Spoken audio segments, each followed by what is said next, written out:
Presentamos a la expositora del encuentro de este mes, que es la profesora Sofía González Calvo, profesora de Historia, egresada de la Universidad Católica Argentina. En los últimos años de la carrera comenzó a dar clases en colegios secundarios, trabajo que continúa hoy en día. Es la creadora y administradora de la página Regina Historia. En ella se busca difundir la verdad de la historia a través de una visión católica, centrándose en la época de la modernidad hasta el presente. Este proyecto se ha convertido en un medio de apostolado que llega a varios países de Hispanoamérica y España. Le damos formalmente la bienvenida a la profesora Sofía González Calvo. Muchas gracias, Elio. Muchas gracias a todos y por invitarme y también por aceptar el cambio de fecha, por la amabilidad de permitirme estar acá con un tema que me apasiona, como es el de la vida de don Juan de Austria, la de su padre. Bueno, ahí les voy a estar contando un poco más. En primer lugar, este es un personaje muy atípico en la historia, por eso me encanta, en gran parte, porque es un personaje que vivió muy poco, pero que hizo tantas cosas en muy poco tiempo que realmente es increíble su vida, su nacimiento, las circunstancias, todo. Así que ahora ya les voy a ir contando un poco más. Primero les quiero hablar del autor del libro. Si me podés pasar, Cintia. Perdón, esta es una cita que saqué de Anzoátegui. No está literal porque no la encontré, pero la idea está parafraseada. Dice Anzoátegui que esto del libro Entre tumbo y tumba, dice: a partir de él, de don Juan de Austria, bastardo dejó de ser un insulto para convertirse en un tecnicismo. Esta frase, bueno, realmente es una frase de admiración de él con muy justa razón. Ahora sí, pasamos a la siguiente. Perfecto, gracias. Bueno, el autor del libro es Luis de Wohl. Reconozco que yo había leído libros de él, pero no conocía nada de su vida y la verdad que me sorprendió. Él nace en Alemania en el 1903, es de padre húngaro y madre austríaca.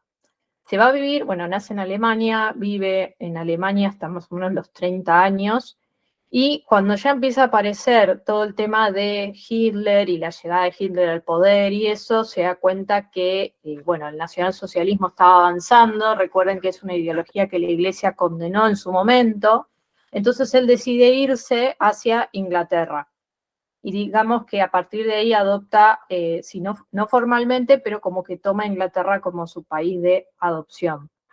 Él era especialista en astrología, no sabía eso, la verdad que me sorprendió el dato, pero bueno, apenas llega a Inglaterra lo va a agarrar el estallido de la Segunda Guerra Mundial.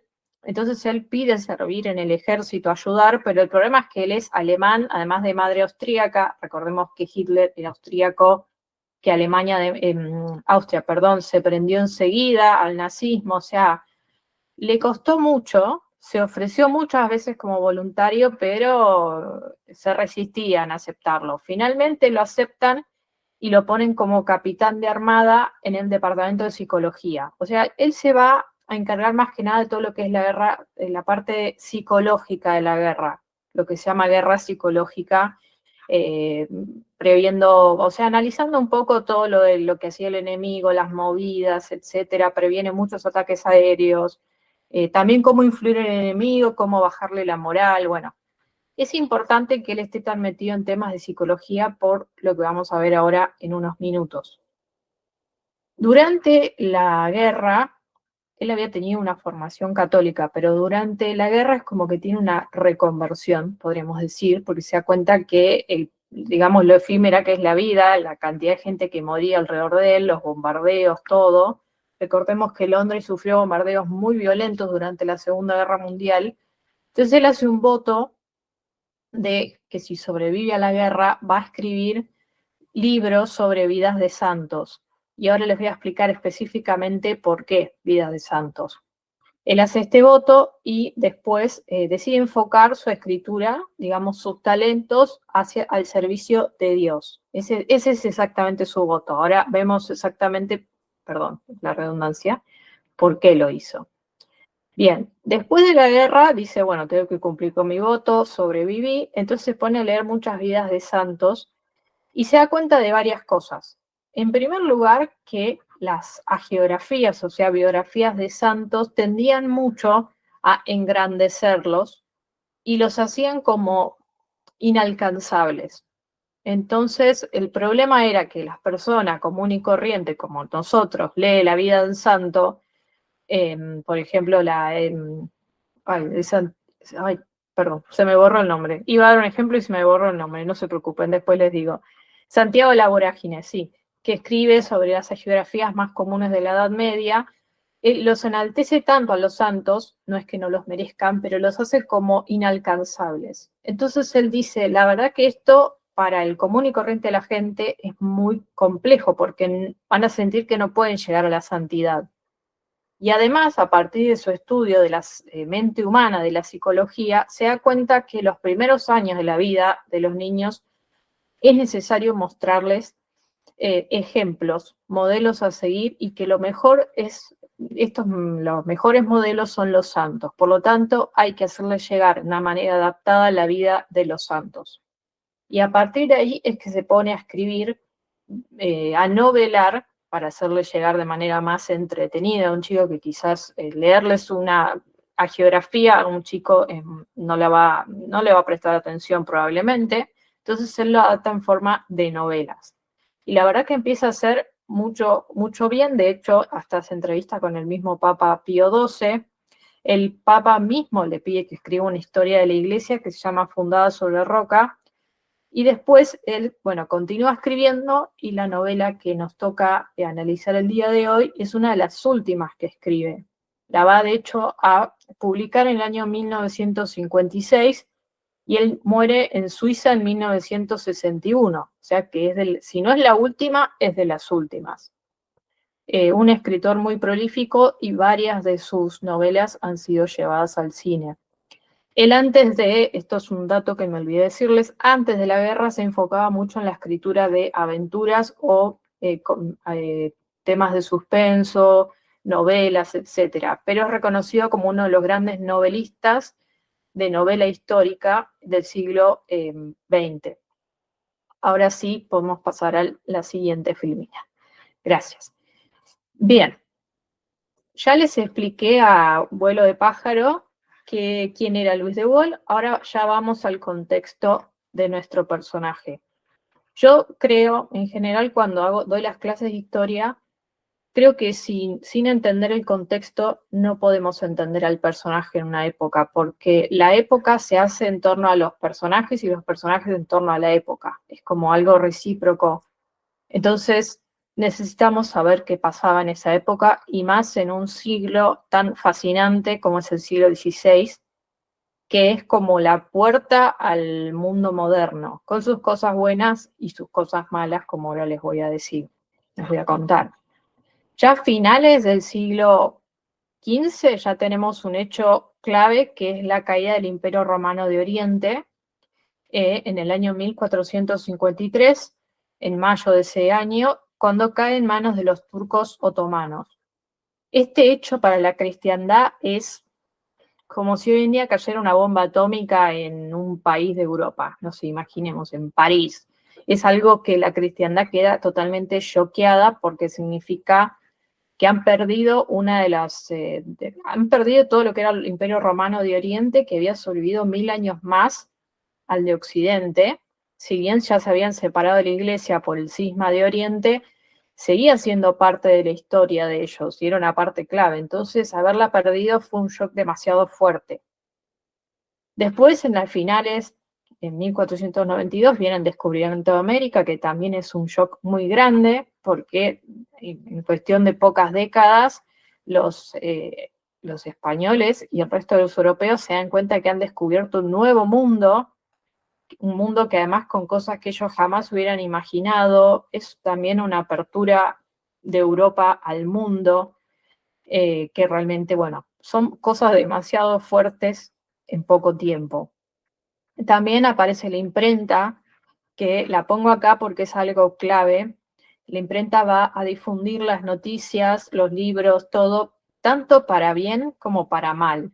Porque ahora que damos el caso de Lutero, vamos a ver cómo la imprenta le juega en contra a lo que es la cristiandad. Pero también va a servir para difundir libros y ayudar a la alfabetización de la gente. Aunque a un principio, más que nada, los libros los leían personas cultas, porque la mayoría de los libros estaban en latín o en griego. Poco a poco eso se va a ir bajando al común del pueblo y va a ayudar mucho a la alfabetización, que va a terminar, digamos, en el siglo XIX-XX. Bien, tenemos como problemas externos e internos. Más que nada estos peligros van así a afectar a muchos reyes de Europa, pero van a afectar especialmente al padre de nuestro protagonista, al emperador Carlos V, rey de España, Carlos I, y a la vez emperador de Alemania con el nombre de Carlos V. Este señor pobre le pasó de todo en la vida. Ya a los 16 años fue nombrado rey de España sin saber hablar castellano. Por suerte era una persona inteligente y práctica y se dio cuenta enseguida que para ser rey de los españoles tenía que volverse español, y los españoles al principio lo detestaban. De hecho le hicieron una revolución muy importante, y después él terminó adaptándose tanto que terminó siendo el rey más español de todos, y de hecho decide terminar sus días en España. Entonces él, digamos, su centro, su núcleo del imperio es España, pero va a tener un imperio tan, tan, tan grande, que ahora después se los voy a mostrar, que él se la pasaba viajando, era el rey viajero, o sea, no tenía pobre paz. En un momento estaba en África, después estaba en Alemania, después estaba en Francia, después, en Francia, digamos, peleándose con el rey de Francia, después iba a Inglaterra a entrevistarse con el rey de Inglaterra, o sea, el pobre hombre no pasaba 2 semanas en el mismo lugar. Entonces eso también hacía muy difícil que tuviera una vida estable. Además del peligro, digamos, la necesidad también en la iglesia. A él le toca justo un momento clave porque la iglesia necesitaba una reforma interna porque se habían relajado mucho las costumbres. Entonces, esa reforma ya había sido hecha en España por los reyes católicos, que eso es lo que hace que España se salve de convertirse al protestantismo, pero el resto de Europa no. Entonces, Carlos tenía el problema en Alemania, que es justo donde surge el luteranismo, de decir, bueno, ¿qué hago? Él, además, siendo muy joven, pensemos que la reforma luterana empieza en 1517, o sea, él tiene 17 años cuando se tiene que enfrentar con Lutero y con todos los príncipes alemanes que apoyan a Lutero por una cuestión de hacerle un boicot a él, al emperador. Entonces piensa en la responsabilidad enorme de este señor chico, joven, a esa edad. Él hace lo mejor que puede, pero el luteranismo se expande rápidamente. Entonces es como, se dice que el luteranismo es como el primer quiebre de la cristiandad, porque es una de las fisuras que se van formando y que va a hacer que ya directamente se creen núcleos protestantes como Inglaterra, en Alemania, etcétera, frente a núcleos cristianos. Y comienzan muchas guerras civiles. Todo esto se los cuento para que entiendan después el papel de don Juan de Austria, que justamente tiene que ir a dominar varias de estas rebeliones a partes del imperio que habían adoptado el protestantismo de manera muy acérrima. Después, el pobre hombre, además de todo el peligro todo el tema con Lutero, que ya era bastante dolor de cabeza, tenía encima el peligro otomano. El imperio otomano, que era enorme y cada vez se acercaba más a Europa. De hecho, la hermana de Carlos V tuvo que huir de Hungría porque tenía a los otomanos a las puertas de Viena, o sea, fue una época muy compleja. Y todo esto, digamos que, como les decía, hace que el pobre hombre, cuando llega a la edad de 56 años, decide renunciar al imperio, abdicar, y dividir el imperio en dos partes. Si me podés pasar, Cintia, a la siguiente. Bueno, acá tienen la imagen del cuadro de Carlos V pintado por Tiziano, que era el pintor real de la corte. Ahora sí pasaríamos a la siguiente. Esto es para que tengan una idea lo enorme que era el imperio de Carlos. Era una amalgama, podríamos decir, una unión de un montón de herencias. Recordemos que él era nieto de los reyes católicos, o sea que hereda de parte de Isabel Castilla, el Nuevo Mundo, de parte de Fernando hereda Aragón, zonas de Italia, después hereda también de parte de su abuelo paterno, Maximiliano, va a heredar todo lo que es el Imperio Alemán, y de parte de su abuela paterna, María de Borgoña, va a heredar todo lo que es Borgoña, etc. O sea, es una herencia enorme y muy difícil de gobernar por la diferencia de lenguajes, costumbres, lugares. Imagínense todo esto sin medios de comunicación como los que tenemos ahora. Entonces, bueno, podemos entender un poco la vida de este buen señor. Ahora sí, podemos pasar. Ahora sí vamos a hablar de nuestro protagonista, don Juan de Austria, el hijo de Carlos V. Bien, don Juan de Austria va a ser hijo ilegítimo de Carlos V. Carlos V tuvo dos hijos ilegítimos, uno antes de casarse, Margarita de Parma, y uno después de enviudar, don Juan de Austria. Probablemente hay otra hija más, pero se ve que murió muy de niña, porque la verdad es que no se sabe mucho. Pero durante su matrimonio con Isabel, con su prima Isabel de Portugal, fue totalmente fiel y de hecho estaba muy enamorado de su esposa y todo. Pero bueno, su esposa murió en el parto de su quinto hijo y él quedó como totalmente devastado. Y después, bueno, digamos que no se volvió a casar a lo largo de su vida, pero tuvo este hijo fuera del matrimonio. Se cree que lo tuvo, o sea, se supone que lo tuvo con una hija, una noble alemana llamada Bárbara Blomberg, pero no hay tampoco seguridad. O sea, los historiadores están bastante seguros de que fue esta noble, pero tampoco hay algo que escrito que lo confirme. Pero por otra parte, Felipe II, hermano de don Juan de Austria, durante toda la vida le pasó una pensión a esta señora, entonces imaginamos que la pensión por algo fue, porque después ella se casó con un noble, o sea que no necesitaba dinero, pero bueno, le quedó esta pensión, ella terminó viviendo en España. Bien, espérenme que me voy guiando por mí. Bien, entonces, el nombre que le ponen a nace el 25 de febrero del año 1547 en Ratisbona, que hoy en día sería Alemania. Les decía que era hijo de esta noble alemana, y le ponen de nombre Jerónimo para ocultar su identidad. El emperador siempre se va a ocupar de él, no es que lo tuvo y no se ocupó, pero su identidad va a ser ocultada hasta la muerte del emperador. Se supone que esto fue porque él hizo como él había cometido un pecado, digamos, él decide ocultar la identidad de este chico hasta su muerte, digamos como una especie de pena, digamos como un sufrimiento de no poderlo reconocer. No sé muy bien cuál era el pensamiento del emperador, pero bueno, esa es más o menos la idea, no poder naturalizarlo y esperar a que su hijo lo hiciera. A los 4 años lo llevan a España, se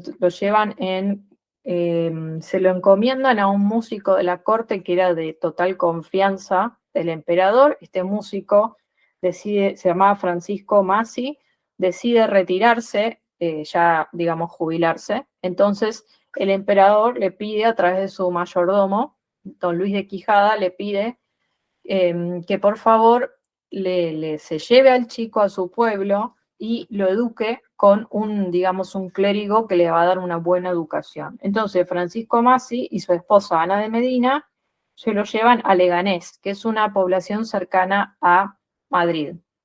Y ahí también va a vivir durante 4 años.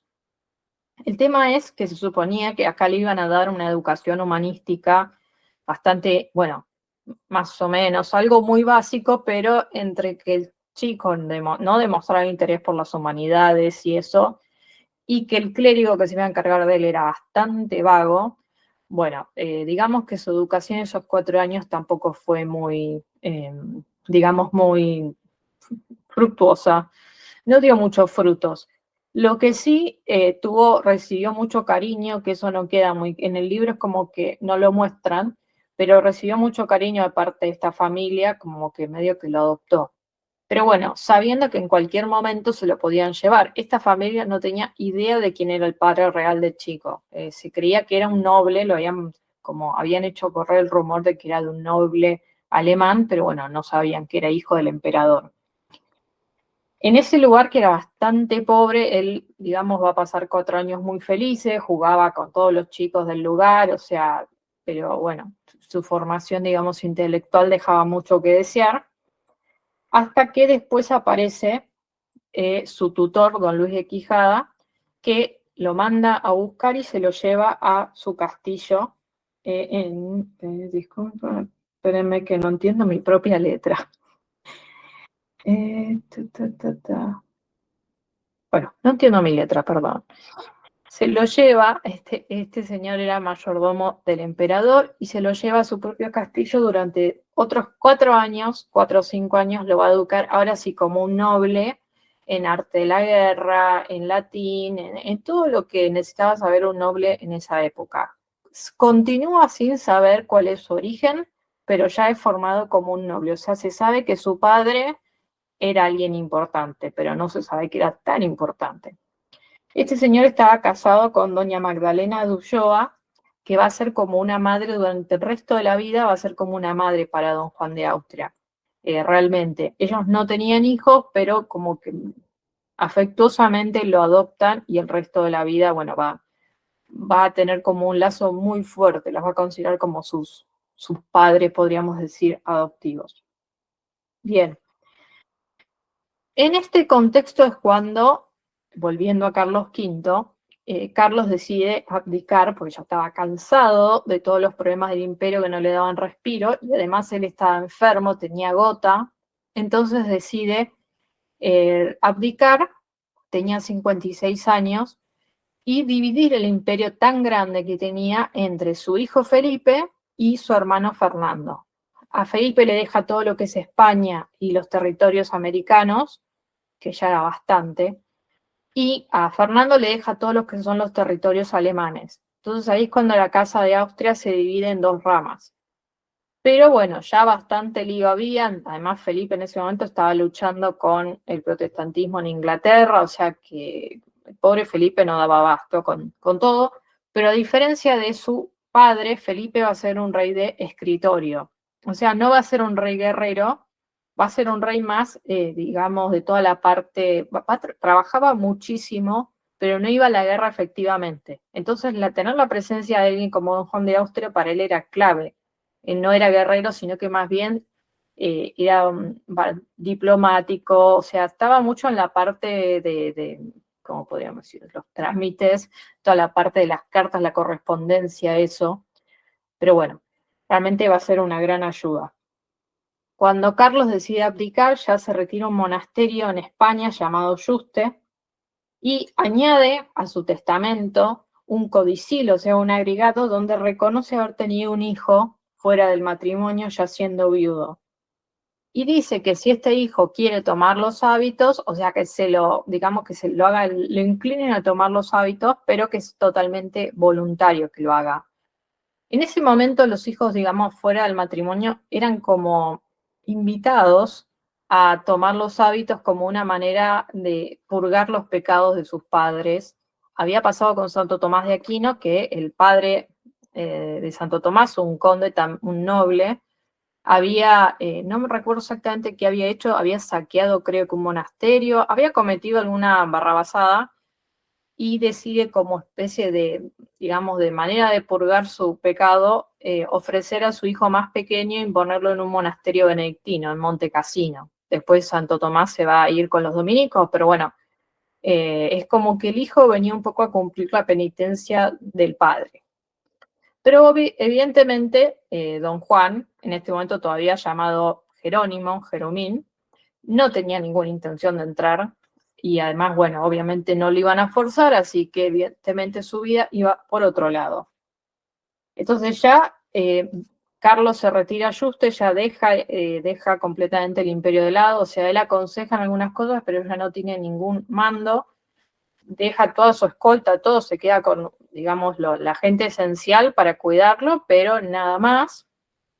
y se pone a vivir en este monasterio y ahí le pide a su mayordomo, don Luis, y a doña Magdalena que se vayan a vivir a una población cercana al monasterio y que lleven a Jeromín como paje. Y él ahí lo conoce y lo va a tratar, pero nunca le dice que es su padre hasta el momento de su muerte, donde le manda una carta a Felipe II, al rey, diciéndole que digamos, reconociendo y pidiéndole que lo legitime a don Juan, cosa que él hace, Felipe II hace en una cacería en septiembre del año 1558, murió el emperador, 59. En septiembre de 1559, Felipe II va a una cacería con sus nobles, ahí se encuentra, obviamente todo esto estaba armado, con don Luis y Jeromín, y ahí frente a todos los nobles lo reconoce como hermano. Bueno, se podrán imaginar un chico de 12 años cuando le dicen sos hijo del emperador que acaba de morir y hermano del rey de España, como que, bueno, ¡puf! Fue un momento clave en su vida, se quedó como mudo, demasiados cambios en poco tiempo. A partir de ahí él ya lo llevan a vivir a la corte, donde se va a criar con dos sobrinos suyos. Uno es el hijo de Felipe II, don Carlos, una persona muy especial, estaba bastante loco, perdón, pero tenemos que tener en cuenta que el primer matrimonio de Felipe II fue con una prima suya, prima por ambos lados, por parte de madre y de padre. Entonces, bueno, era un poco inevitable que el pobre hijo, el príncipe Carlos, no saliera con algún problema. Y bueno, estaba bastante loco. Es una vida muy especial. Digamos que de ese grupo los más cuerdos eran Alejandro, sobrino de don Juan de Austria, y el mismo don Juan de Austria. El pobre Carlos es como que estaba ahí, pero mucho no podía hacer. Digamos que estos medios que lo custodian. Entonces, en ese momento, bueno, él ya, digamos, tiene el rango ya de infante de España, tiene todos los honores, tiene su propia casa. En ese momento cada noble importante tenía como su propio séquito, su propia casa. Tiene la mejor educación, va a Alcalá de Henares, donde se forma en humanidades, en táctica militar, todo. Queda muy claro que lo del estudio no es lo suyo, sino más bien las armas. Entonces, bueno, ahí ya se descarta lo de tomar los hábitos. Y él ya quiere empezar a demostrar que es un príncipe noble, que es un príncipe de sangre, que realmente puede ir a la guerra. Al principio es como que su hermano Felipe se resiste un poco. Ahora voy a hablar un poco de eso, pero es como que se resiste un poco y el otro medio que se revela y quiere demostrar que realmente es un buen guerrero, entonces se escapa para ir a Malta a liberarla de los turcos, después lo agarran y dicen, bueno, volvé, no hagas pavadas, etcétera. Poco a poco él se va ganando la confianza de Felipe porque lo que siempre le demostró don Juan de Austria es fidelidad a su hermano. A pesar de que tenía mucha fama y que podía haberse levantado con su hermano, o sea, contra su hermano, él de toda su vida le va a demostrar fidelidad a todo lo que le diga Felipe. Y Felipe, por otra parte, tenía una cierta envidia hacia su hermano, que eso quedó demostrado en el libro. Había como una relación tensa en el sentido de que yo creo que a Felipe, creo, bueno, le supongo, porque la verdad es que no lo puedo saber con certeza, pero es como que Felipe lamentaba que su heredero no fuera don Juan de Austria, que fuera su hijo Carlos, que estaba totalmente loco. Entonces uno piensa, bueno, ¿por qué no lo legitimó? Porque don Carlos muere muy joven, ¿por qué no lo legitimó? Y bueno, el problema es que don Juan de Austria también murió muy joven. Entonces ahí había un tiro y maneje complejo entre ellos dos, pero siempre va a haber una relación de cariño a pesar de estos poco resistencias. Y Felipe la verdad es que va a confiar mucho en él y le va a dar el mando de la armada en la batalla de Lepanto, o sea que más importante que eso, imposible. Bien. Durante todo, digamos, estamos hablando de un don Juan de Austria muy joven, 19, 20 años. Él va a ir ganándose la confianza, decía, de su hermano. Su hermano primero lo va a mandar a contener una rebelión. Podríamos pasar a la siguiente. Perfecto. a la rebelión de las Alpujarras, que es una rebelión en Granada. Recordemos que cuando los reyes católicos conquistan Granada, intentan convertir a los musulmanes de manera, digamos, pacífica, pero bueno, hay un montón de levantamientos, es una situación muy complicada de contar, pero bueno, esta es una de las tantas rebeliones de los moriscos que don Juan logra contener, y ahí viene un enfrentamiento con su hermano, porque él quiere resolver las cosas más pacíficamente, Felipe es más drástico, bueno, él ahí demuestra un ingenio militar muy grande para la corta edad que tenía. Entonces, eso va a hacer que ya le encarguen la siguiente misión, que va a ser la batalla de Lepanto. Cuando le encargan ser el comandante general de la Armada, él tiene 24 años. O sea, pensemos gente de 24 años hoy en día, bueno, él, ahí le encomiendan todo el mando de la Armada en una batalla clave en la historia, digamos, de las batallas navales. También él a esta altura ya había tenido una hija ilegítima, o sea, había tenido, digamos, bueno, sus cosas. Pero bueno, él ahora sí vamos a la batalla de Lepanto, que es el momento clave. Si podés pasar a la siguiente. Esto les puse para que vean lo grande que era el Imperio Otomano. Como les decía, el gran peligro, el gran enemigo de la cristiandad durante toda la Edad Moderna. Miren, esto está bien que el mapa es de un siglo después, pero bueno, para que se hagan una idea del avance que tenía, realmente estaba a las puertas de Europa, ya toda la zona de Grecia y eso ya era de ellos. Entonces, bueno, imagínense el peligro que significaba el avance y la necesidad urgente de los pueblos, de los reinos cristianos europeos de frenarlos de alguna manera. El problema es que todos estos reyes cristianos estaban peleándose entre ellos, que si no era por una alianza, era por otra cosa, o sea, era una especie de divide y reinarás. Los otomanos aprovechaban que los reyes todo el tiempo se estaban peleando y avanzaban. Y encima, como para complicar más las cosas, el rey de Francia, Francisco I, y su sucesor, Enrique II, lo que hacían era permitir a los turcos llevar sus naves a los puertos franceses. O sea, hacían negocio con los turcos para perjudicar a los cristianos. Esto obviamente era un escándalo para toda Europa, pero lo hacían igual. Entonces, imagínense que no solo tenían problemas entre ellos, sino que encima los franceses negociaban con los turcos. Entonces, ya estamos en la segunda mitad del siglo XVI, asume un papa Pío V, San Pío V, que es el encargado de la reforma, la verdadera reforma de la iglesia, que es con el Concilio de Trento, y él se da cuenta que es urgentísimo, necesario ya armar una flota y mandarla contra los turcos para un poco detenerlos, por lo menos ponerles un parate antes de que sigan avanzando y de repente todos sean turcos.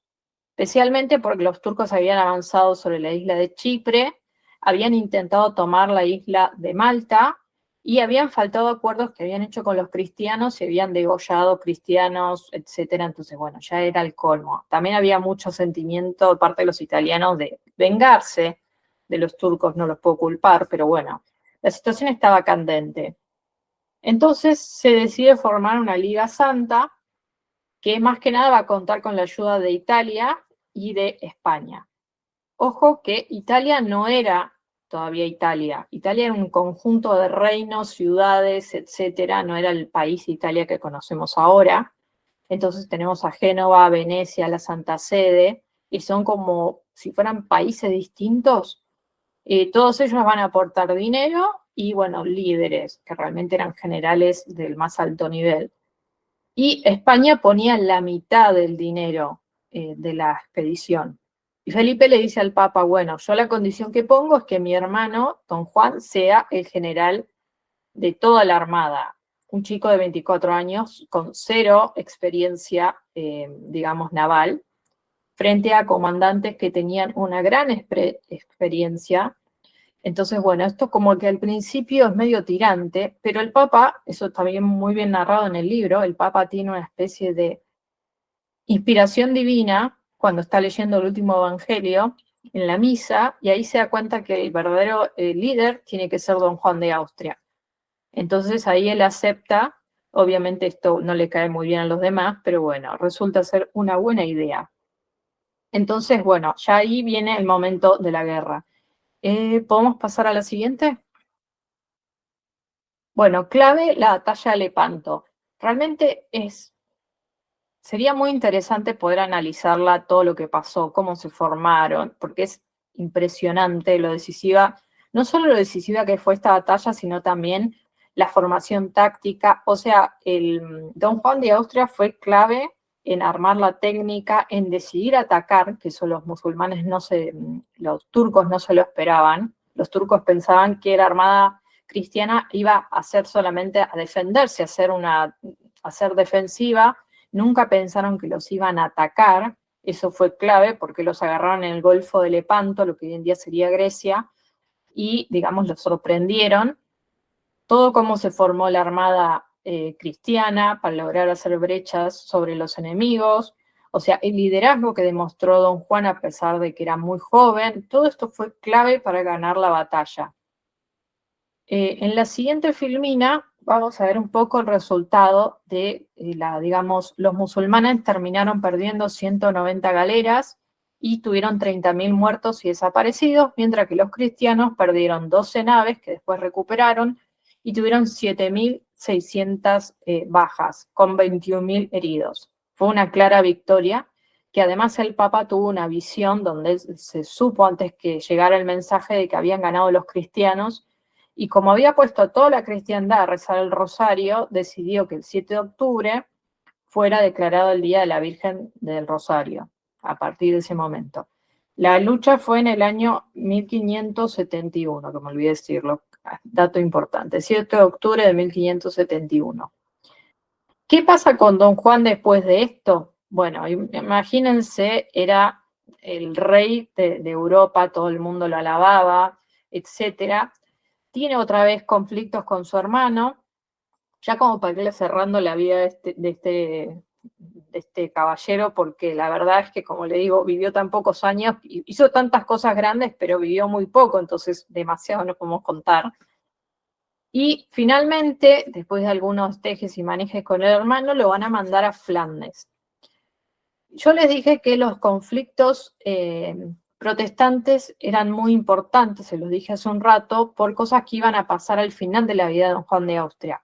Flandes sería más o menos lo que hoy en día son los Países Bajos, Holanda, que era una zona que había recibido el protestantismo y se había vuelto calvinista, o sea, una rama del protestantismo más radical todavía.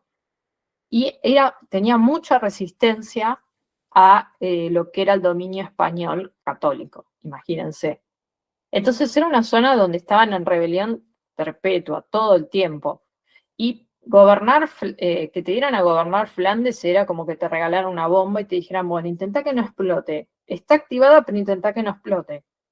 Pusieron a todo el mundo a gobernar ahí, algunos mejores, algunos peores, y en un momento hay una gran rebelión de las miles de rebeliones, y deciden mandarlo a Don Juan junto con Alejandro, que era su sobrino con el que se había criado, deciden mandarlos a los dos a intentar dominar esta rebelión contra el duque de Orange, que era hiper calvinista, protestante, líder de toda esta resistencia. Ahora sí podemos pasar a la siguiente.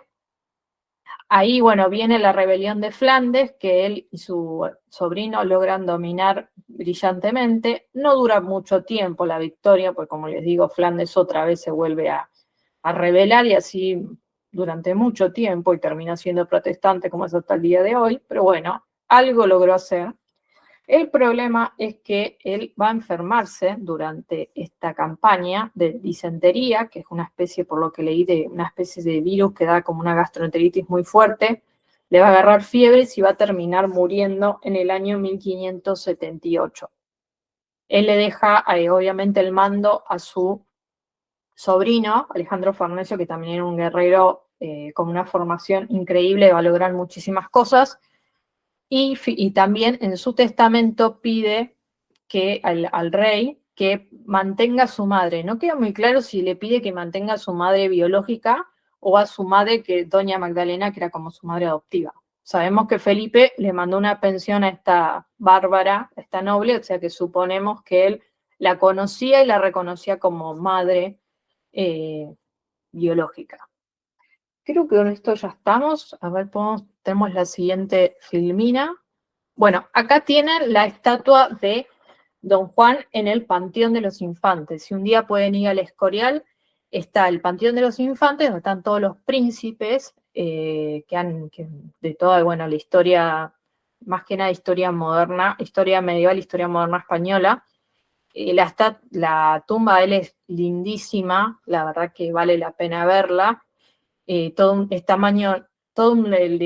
tamaño natural, es preciosa. Yo logré darle un beso cuando la guardia se dio vuelta, porque en España y en Italia son como muy celosos, y con razón, de que saquen fotos y toquen las obras de arte. Obviamente los entiendo, pero bueno, logré que en un momento que la guardia se daba vuelta a darle un beso, así que es como que estoy muy orgullosa de ese momento porque lo amo. Está en un lugar muy lindo, a unos metros del Panteón de los Reyes, que realmente es muy creepy, donde está su padre, su hermano, etcétera. Y ahora sí podemos pasar a la siguiente, que creo que, bueno, ya con esto terminamos. Y bueno, muchas gracias por escucharme. Bueno, muchísimas gracias, Sofía. La verdad que fue excelente, excelente, excelente. Espérame Gracias. un minutito que voy Perdón si me acá. extendí mucho, pero este tema da No, para tanto. al contrario, la verdad que excelente. Completaste bueno, con un montón de datos, cosas que obviamente no aparecen en el libro, así que te agradecemos muchísimo. Y aparte con esa pasión que te caracteriza para contar la historia, que nos tenés a todos así a la Agarrado. expectativa. Así que bueno, Me muchísimas encanta, gracias. me No sé encanta. si Melisa está por ahí, que... Sí, acá Ah, estoy. perfecto, ahí la dejo. Sofía, algunas preguntas que nos hicieron por redes, Sí. así que aprovechamos este espacio. Bueno, primero agradecerte. Lo primero, ¿por qué consideras que es un libro importante para estudiar esta época histórica? ¿Cuál considero o por qué considero? No, ¿por qué consideras por qué sería importante que un docente de historia, por ejemplo, lo lea en sus clases o paralelamente, mientras se ve en historia, que se lea la clase de literatura, por ejemplo? En primer lugar, porque es una novela que está muy bien escrita, es atrapante y además tiene una clara intención católica. Obviamente es una novela, tiene sus licencias, y uno podría no estar de acuerdo o no, capaz que alguna parte de día no lo hubiera escrito así o así, pero es impecable, e incluso el tema digamos, del desliz de tener a su hija sin estar casado, y eso lo trata de una manera muy delicada. Entonces es una novela que perfectamente uno puede dar en un colegio, en el secundario, y este personaje que parece tan inalcanzable, le llega a los chicos.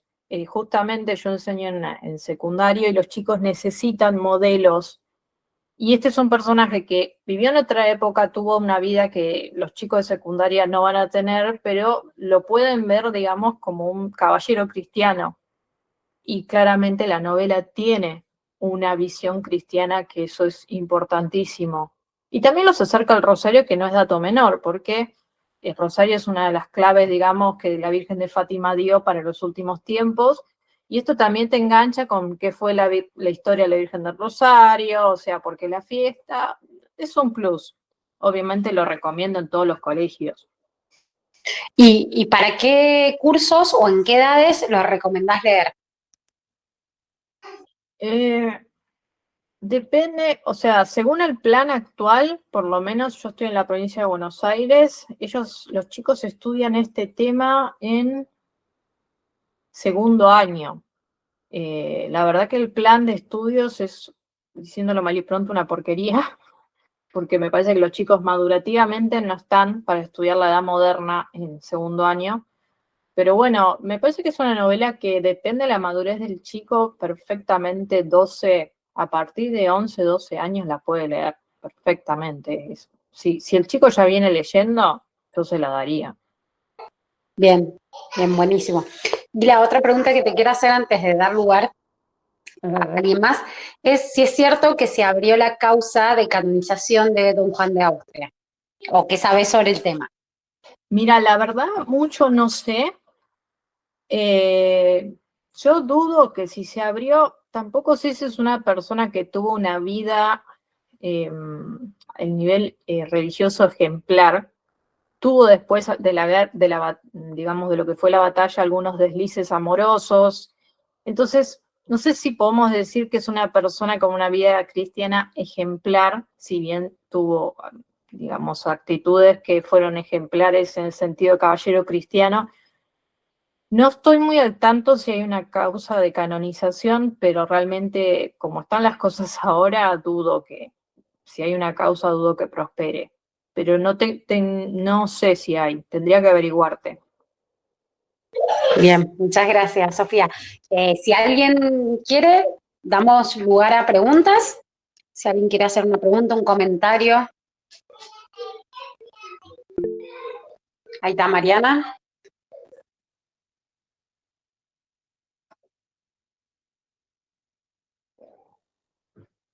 Creo que tiene apagado el micrófono.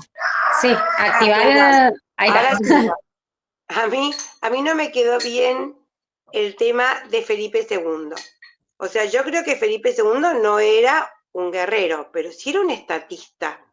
Y acá en el libro lo desprecia bastante en sus indecisiones, y fue un rey de un calibre y de una muerte bastante ejemplar, ¿no? Y acá en el libro yo veo que cada rato lo basureaban un poquito, pero me dio a mí esa impresión nomás. Sí, es que en eso coincido con vos. Fue un rey increíble y realmente yo creo que él sí debería tener causa de canonización. Pero en ese sentido es verdad que el autor lo trata bastante mal. A ver, yo en eso me parece que está mal, como lo trata Luis de Wohl. Tenemos que también entender que él está lo retrata en una época donde el rey está totalmente deprimido por la muerte de la esposa que más él quiso, la muerte de su hijo, o sea, un montón de problemas personales que quizás no lo ayudan a ser, digamos, la persona más. Yo no sé, cuando les decía lo del tema de la envidia, yo creo que un poco él ve como su hermano, digamos, natural, bastardo, va como ascendiendo y logrando todo lo que le hubiera gustado tener en su hijo, ver en sus hijos. Entonces, capaz que ahí está ese resentimiento que el autor intenta un poco explicar, pero lo termina dejando muy mal parado a un rey que realmente fue uno de los mejores reyes de España. Entonces, sí, quizás no fue muy justo el tratamiento que le da el autor. Bueno, gracias, Sofía. Gracias, Mariana.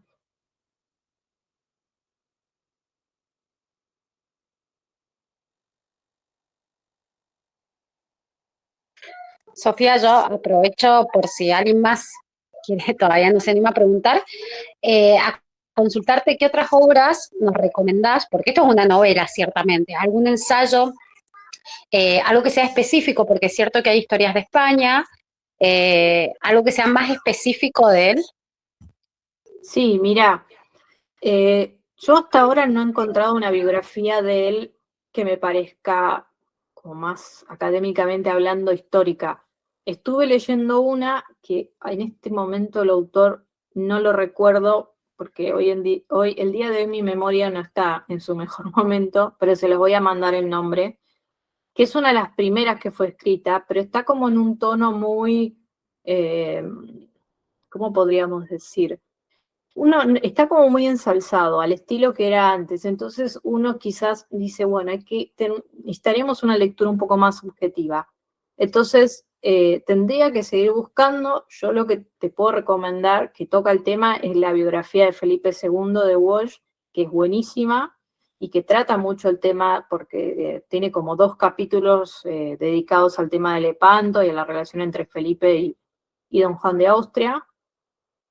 Pero bueno, algo más serio tendría que buscarte. De hecho, quería buscarlo para recomendarles algo, pero no llegué con el tiempo.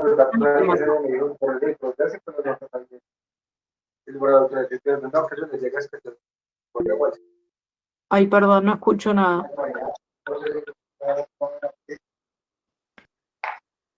Gloria Sánchez, ¿tenés el micrófono prendido? No sabemos si estás queriendo hacer una pregunta.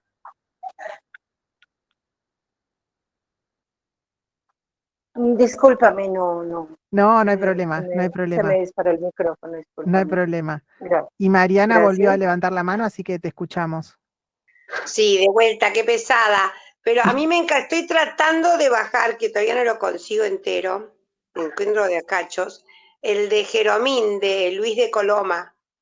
Sí, eso es muy lindo. Sí, la verdad que me parece que como para terminar con esto. Y el que decide Felipe II lo tengo en el campo, o sea que cuando vuelva me lo agarro. Y te agradezco Vale un la montón. pena. Mm. Sofía, Vale la pena. Sí, decime. y ¿sabes qué? Virgo Dulcis acaba de editar una historia de Lepanto, de la de Jean Dumont, creo que hace poquito, así que también la tengo vista, si mañana la puedo compartir en un ratito en las redes y ahí arrobarte a vos para que lo compartas también, porque bueno, justamente de la batalla de Lepanto, pero bueno, obviamente debe hablar de Juan de Austria. Perfecto, gracias. Sí, todo el material me viene bien porque es un personaje que me gusta estudiar. Y está la película también de Jeromín, una película española que es muy linda también. Así que bueno, hace Y falta esa, una buena película de Lepanto. y esa que decís, se puede, es viable y moralmente correcta para pasársela a alumnos en caso de leer el libro. Totalmente, sí. Bien. Y es Ujú. impecable, lo que pasa es que justo termina cuando a Jeromín lo reconocen como hijo del emperador. Entonces, Le falta una mitad de la historia, claro.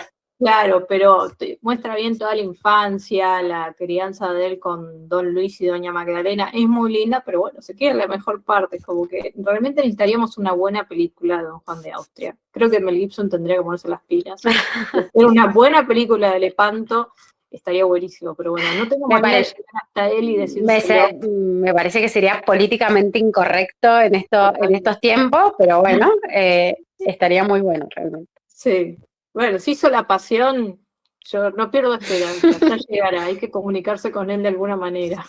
Ahí vamos a mover los contactos que tenemos. Ojalá. Bueno, buenísimo. Bueno, no Además, sé. fascinante como historia para cine. Es espectacular. Totalmente, sería espectacular. Bueno, no sé si alguien más tiene alguna pregunta, algún comentario. Ahí vamos a intentar pasar por las redes las distintas recomendaciones y lo podemos poner también en el grupo del club. Bueno, si no hay más preguntas, agradecerle a Sofía por No, por este favor. ratito, por su sabiduría, por su tiempo. Agradecerle a todos los presentes. Bueno, y animarlos a los que no hayan terminado el libro a concluirlo, a seguir estudiando este personaje. Y bueno, también recomendarles la página de Sofía, Recién Historia, por si tienen dudas sobre él u otro personaje, así le hacemos estudiar más. Y bueno, y aprovechar esa página también que nos ayuda en la difusión del bien, de la verdad, como intentamos hacer con el club.